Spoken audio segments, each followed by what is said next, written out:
Hello and thank you for joining us on NTA Nationwide. I'm Naja'atu Tijani and I'll be your guide. We begin with electoral matters.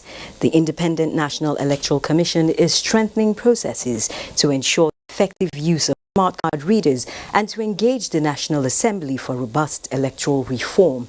The INEC chairman, Professor Mahmood Yakubu, stated this in a meeting with all the resident electoral commissioners in Abuja. Mayor Ogidi was there for NTA News. Resident electoral commissioners from Bayelsa and Kogi states. Toast of the day because they are just coming from the field. Beyond the funfair, they have an assignment in this meeting. It is therefore important to undertake our internal appraisal of recent elections, beginning with briefings by the resident electoral commissioners responsible for states where elections were held. It is the last meeting of the year 2019, and the string of court litigations is a burden. From the 2019 general elections, INEC has received 807 petitions. And for the chairman of the commission, Professor Mahmood Yakubu, effective use of the smart card reader and painstaking electoral reform process is the only way out. One critical area that the commission will engage the National Assembly is the status of the smart card reader. We have drawn public attention to our constraints in this regard.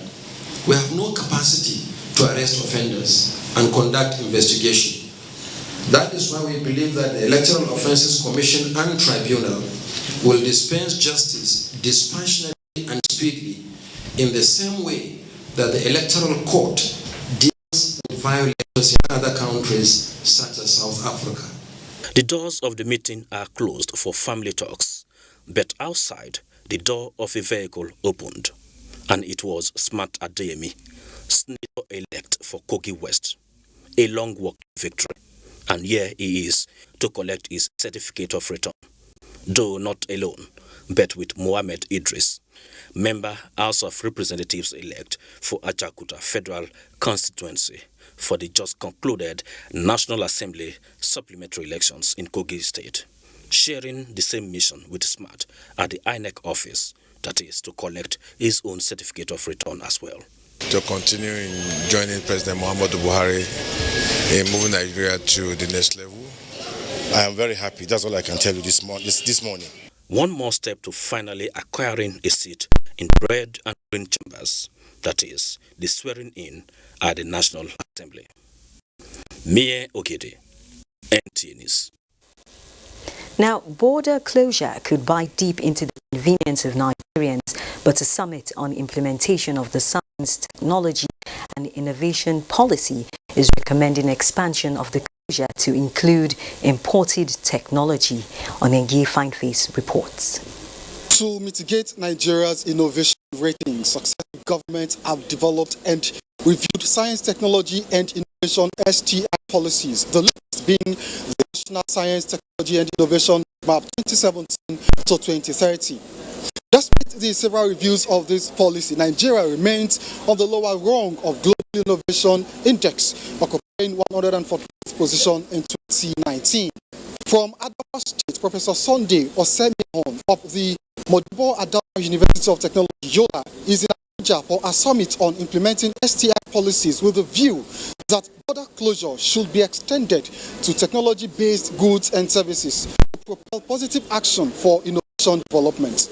As far as we allow those materials to come from foreign land, we will be killing or diluting the potentials of our local technology.